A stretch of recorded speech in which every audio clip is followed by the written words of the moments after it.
मन गंगा यमुना तीर, चलो मन गंगा यमुना तीर। हरि हरि मोर मुकुट पीतांबर शोभे, मोर मुकुट पीतांबर शोभे, मोर मुकुट। राम जय राम जय जय राम ओम श्री राम जय राम जय राम श्री राम जय राम श्री राम जय राम जय जय राम ओम श्री राम जय राम जय जय राम ओम। गिरिधर नागर मीरा के प्रभु गिरिधर नागर, गिरिधर नागर, गिरिधर नागर मीरा के प्रभु गिरिधर मीरा के गिरिधर नागर, चरण कमल पर शील, चलो मन चरण कमल पर शील, चलो मन गंगा यमुना तीर, चलो मन गंगा यमुना तीर, तीर चलो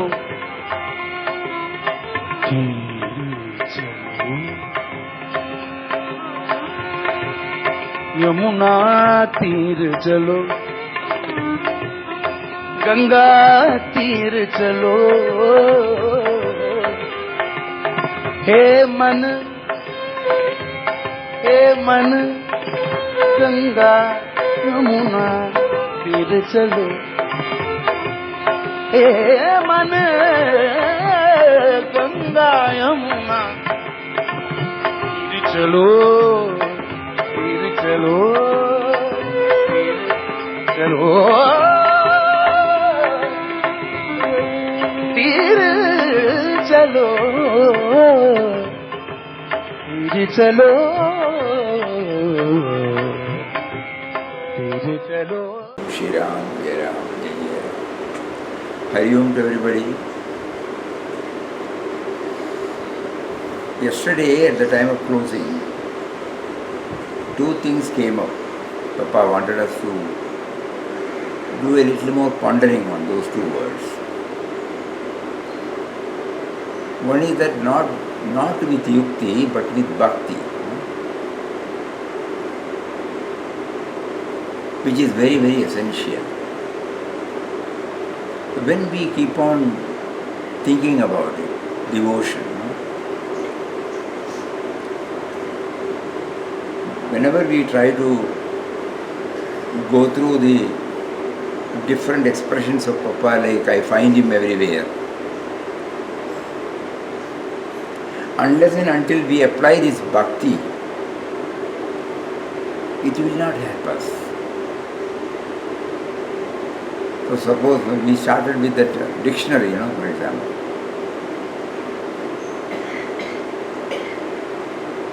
The moment you see the dictionary, what wells up, a sense of gratitude. Somebody has, compiled all these words, kept ready in my shelf. Any time I need, it is ready for my use. Your expression, unless you go to him, it will not come. That's beautiful. Really, super. So then we keep on thinking, the sense of gratitude, So we need not think that bhakti means only worshipping the Lord. What happens when we worship the deity? There is a relationship. An inexplicable, pleasant relationship. We can call it in so many names. So when we develop this pleasant relationship with all the objects which Papa have listed, all the situation, then we find the real meaning of bhakti. Normally, the moment we hear bhakti in the religious circle or the spiritual circle, bhakti towards a particular deity.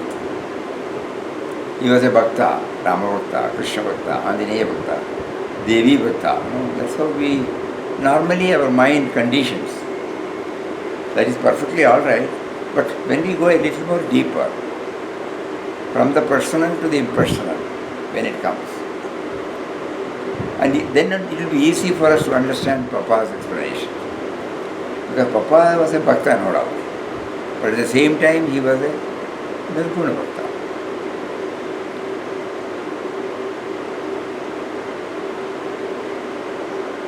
So in everything, suppose we start taking up that letters, language, when we approach it with bhakti, the language we use,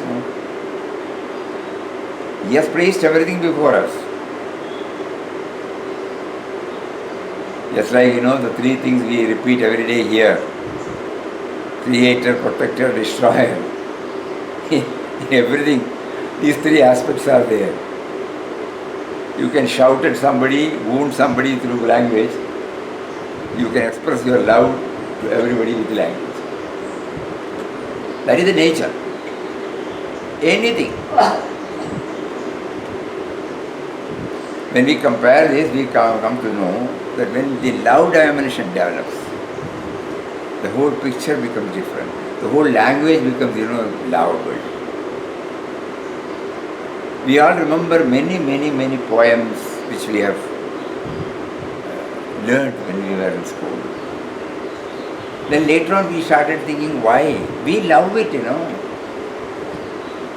There is an inner alignment that is going on between that particular theme with us. That is why we love it. It comes again and again and again. There is a relationship, a closer relationship with that. So with this background, we should try now. I find him everywhere. How to find him everywhere? Hills and dales. What are we covered? Office.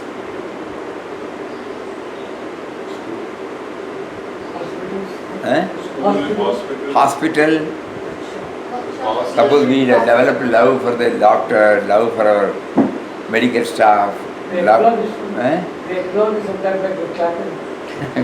Yeah. Just imagine whatever we have discussed so far, Papa made us to dwell on it.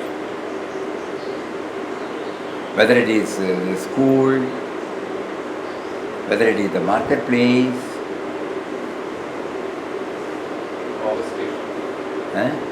Power station. Power plants, yeah. Otherwise, if we wrongly use it, Suppose we go there with a heart full of gratitude, adoration. Just start thinking. This is how Papa is making us to probe deeper and deeper. Don't limit this bhakti to one particular. He himself says in bhakti, on bhakti,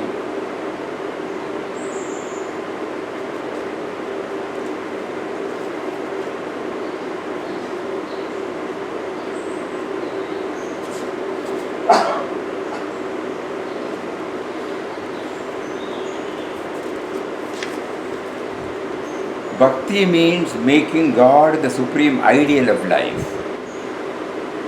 For the Bhakta, there is no other thought but of him, and no other ambition but to attain him. His mind runs towards God through a ceaseless flow of remembrance. The Bhakta's heart is ever agitated with the waves of hope and aspiration for the vision of God. His restless nature, besides urging him to dwell constantly in the thought of God, direct his steps to the feet of saints, drives him from place to place on visit to noted shrine, as the child away from its mother is stricken with anguish and sorrow for the sight of her. So the Bhakta insistently weeps with the longing for the darshan of God. He finds life dry and tasteless unless he meets his supreme beloved. The more he meditates and contemplates upon the great attributes of God, the more he begins to feel his own littleness and unworthiness and prays to his beloved to elevate, enlighten, purify him so as to make him fit to be accepted as his child and servant. For the Bhakta, God is the very embodiment of love, compassion, forgiveness, grace.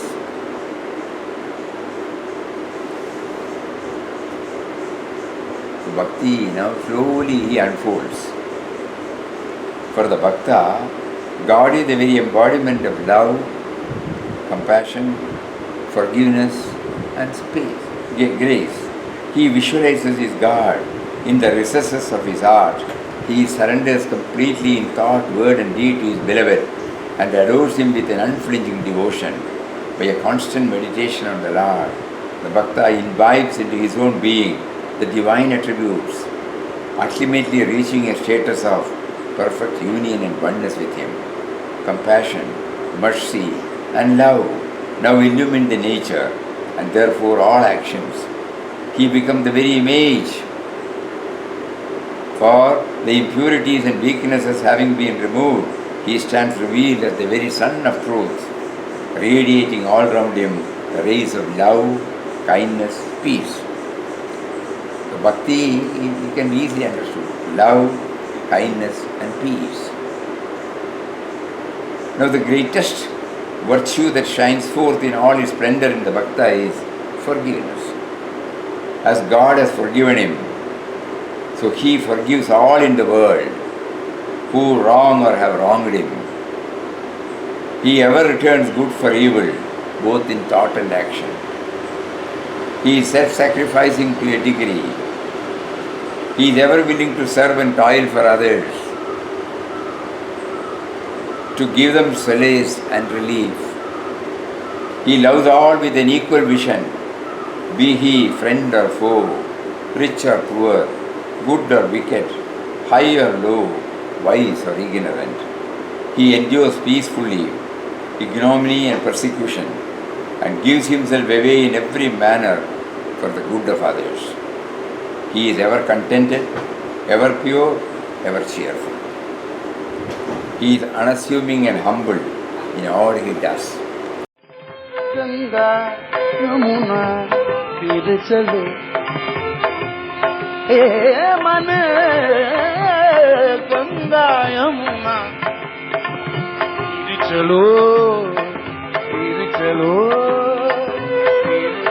चलो तेरे चलो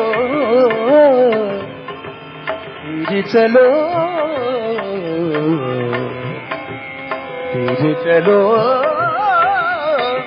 तेरे चलो चलो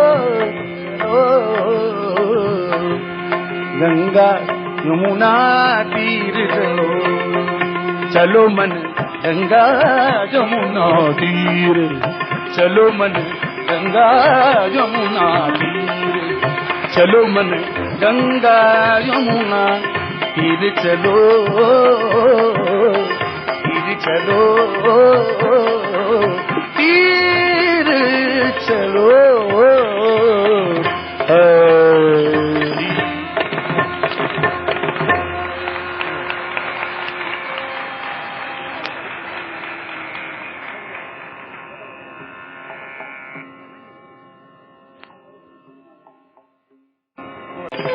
गंगा यमुना तीर चलो. The love is for everybody. Paravati. So then when he starts telling that I find him everywhere, there are, I find my God in dale, in fields. Suppose I go to the field, you are giving me this opportunity, you know. Every day we spend a lot of time in the fields now, either here or there. Even if it's for 5 minutes, you know, even if the body is not well, even if the climate is bad, you know, still there is a joy welling up, an inexplicable joy welling up. Materially it is not going to give us anything. To look at it, when you plant something and to look at it, that gives you joy.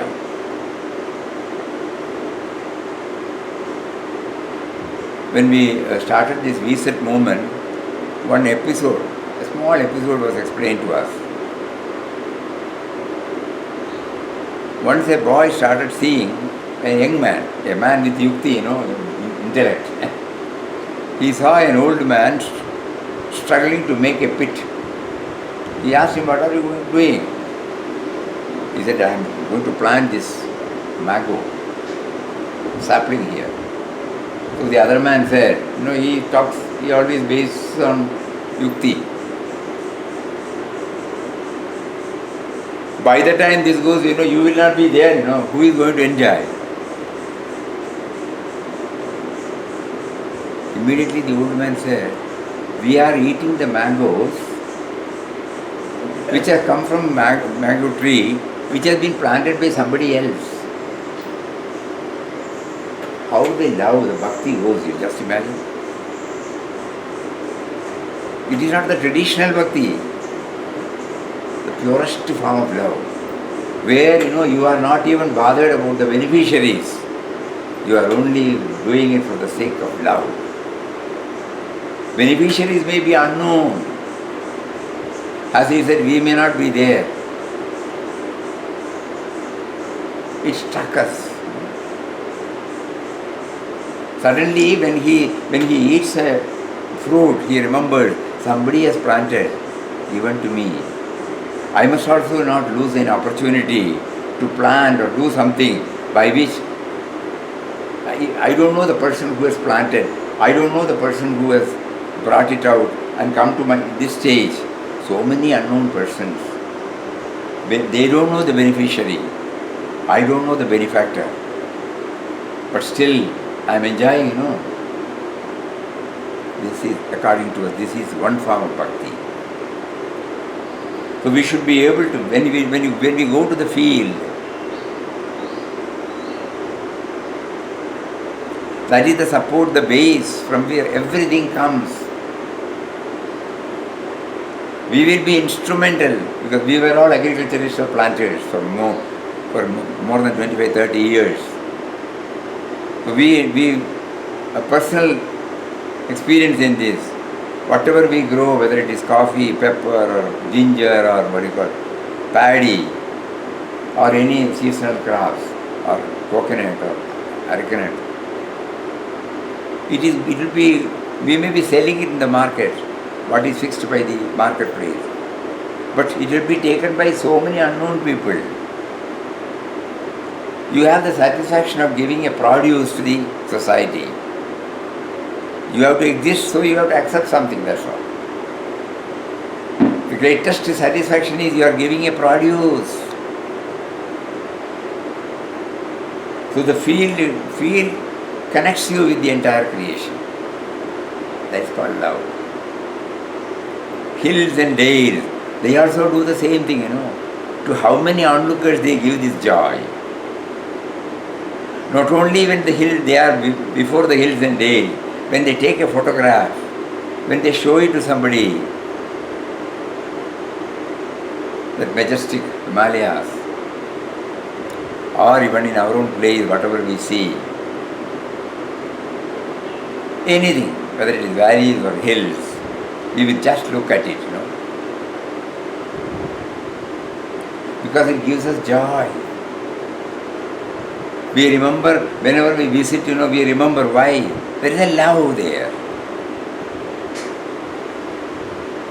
It is past this material, this thing, benefit. Even today when we sit and remember, the same joy is relived now, the same experience is relived now. In workshop,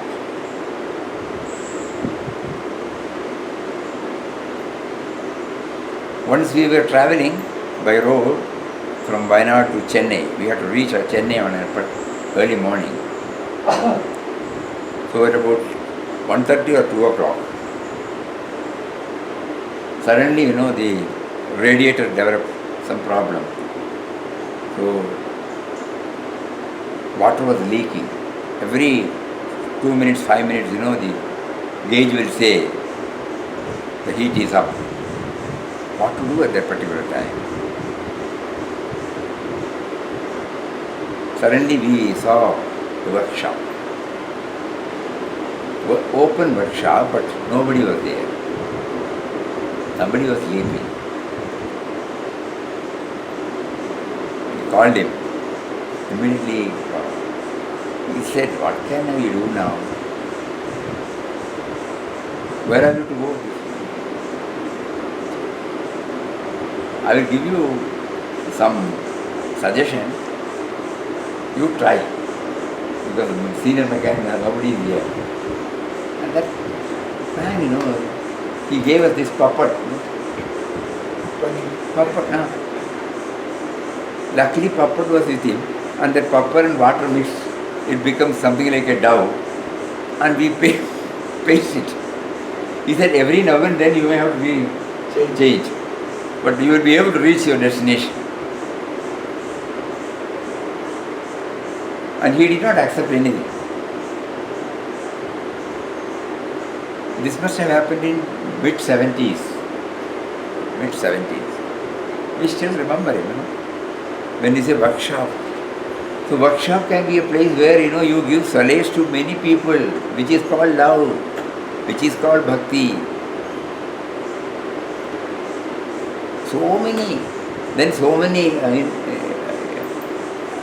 experiences come up. So like that, suppose we start connecting up, workshop, school. We were sharing it the other day, the relationship we had with our. Today we are uttering anything, it is all because of their grace, because of their blessings.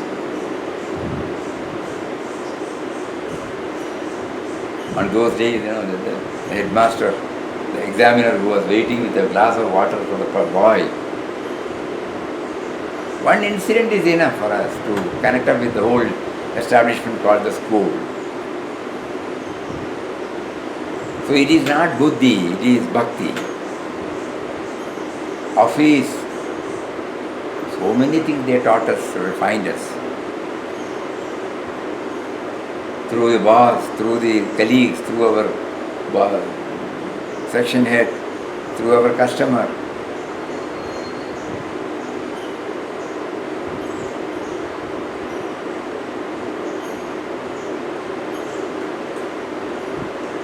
If you reflect more and more, we may get some more points.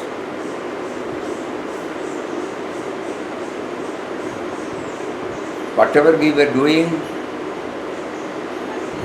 with this bhavana, if it is the intellect that is working, it will be always full of grumblings, complaints, this and that. You can watch the whole thing. All these things, we can have the same thing. Destructor, creator, protector and destroyer. This will be there everywhere. But if we look at it with this bhakti bhavana,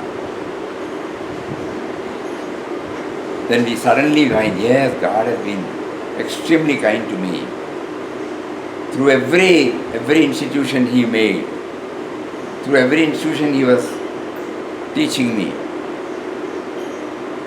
Office, marketplace.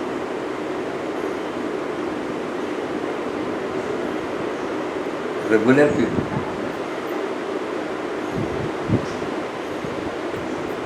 We look at it, because there is a bond, there is a relationship. As soon as they see this thing, immediately they do. Nothing, we don't give them the business to that extent. One person's requirement will be very, very, very negligible. It is nowhere near any of their business, but still there is a bond of relationship, love.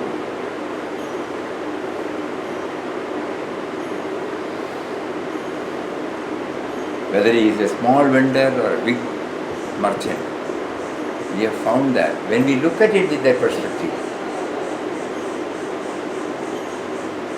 when we deal with it, we don't go there just as a supplier.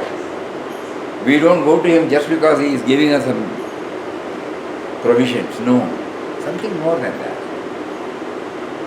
So when God makes us to love Him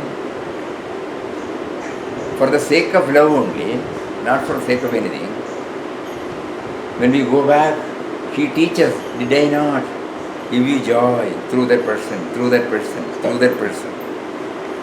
शरीर चलो मन शीतल होत शरीर चलो मन गंगा यमुना तीर चलो मन गंगा यमुना तीर गंगा यमुना तीर।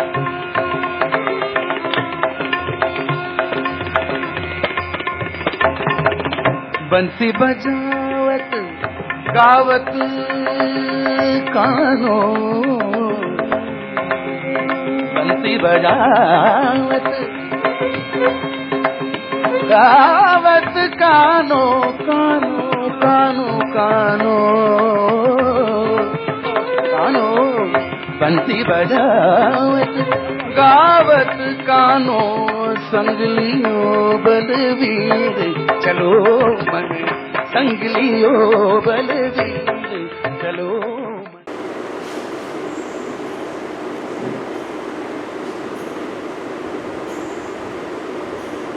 You know, he says, God has not created a single human being who is bereft of a single good quality. In the form of a good quality, God exists in everyone. How to understand this love, some techniques. Mataji says in simple form, if you see greatness in others, the same greatness is in yourself. If you see littleness in others, the same littleness is in yourself. Chidanandaji says, each one is distinct and unique in the eyes of the Creator. There is none like that particular being. There is no second. So each one is precious and specially valuable to the Creator. Rejoice that you have your own special place and role to perform in this creation of God. Gita is a book, Ranganathananda says. Gita is a book that is meant to be a help to realize the eternal spiritual reality within all men and women, along with the humanistic objectives which we have in our constitution and also those which humanity is seeking in the modern age. So not a thing after life, now and here. The Gita is compared to the milk taken out of the cow, meaning the Vedas by Sri Krishna, the milkman. What is the milk for? It is not meant for worship. It is meant to be drunk for our nourishment. Then alone can one get strength. But all these hundreds of years, we took the glass of milk, worshipped it with flowers, and saluted it, never drank it. That is why we are feeble, physically, mentally, socially. That will change if we now start drinking this milk and assimilate it. That will help us to develop character, strength, work efficiency, spirit of service, and a new national destiny. When we read the verses 13 to 20 from chapter 12 of the Bhagavad Gita, we ask our own mind, Bhakti Yoga, how am I fitting this description? The Lord says, those who live like this, holding on to such and such virtues, are very dear to me. I also want to be dear to the Lord. How shall I do? Step by step, let me practice these virtues. Then finally the highest dedication of the divine will come. One's own certificate, I am God's devotee, will not be sufficient. You are my true devotee, that kind of God certificate must come to each one of us. That cannot come until we fulfill both the requirements of Dharmyam and Amritam. The 8th sloka says, Yedu Dharmyamritamitam Yathoktam Paryupasate Shraddhadhana Matparama Bhaktaste Ativa Me Priya. He is my dearest devotee who is both in Dharmyam and Amritam. Not only in spiritual, but also in secular. Not only in doing observances, but also what he does in his life.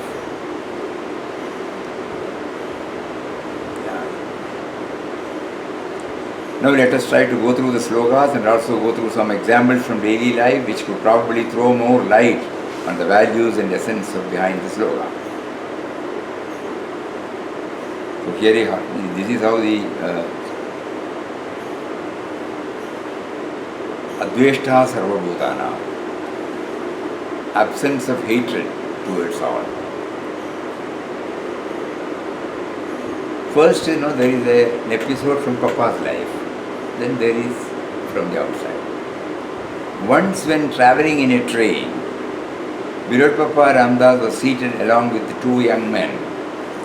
The men stared at Papa and remarked in English, presuming that Papa did not know the language, that he was a veritable impostor and a hoax. Papa was overwhelmed by their comments, and instead of feeling annoyed, he expressed his gratitude with his hands folded in salute and said, "We are trying to understand Adveshta, malice towards none. Oh kind friends, it gives Ramdas great pleasure to confess that he is in full agreement with the view that you have expressed about him. It is perfectly true that he is a fraud. But one thing more you discover in him, and that is he is mad of God, and every moment he cries out to him to make him pure and only live for God's sake. Two things are there. He is in the process of getting purified. So he takes it that by these people telling, he is making himself aware of the omissions and commissions we have. That is why he said, yes, he is a fraud. But there is an effort on him to purify it. A sudden change came over the men. They fell at Papa's feet, sought his pardon for their thoughtless remarks, as they termed them. Thereafter they became very kind and even inquired if Papa required anything to eat. Adveshta. One angle, when somebody criticizes us, it is to point out the weakness in us. Great lesson Papa is teaching now. Ganga Yamuna तीर चलो मन गंगा यमुना तीर हरि हरि मोर मुकुट पीतांबर शोभे मोर मुकुट पीतांबर शोभे मोर मुकुट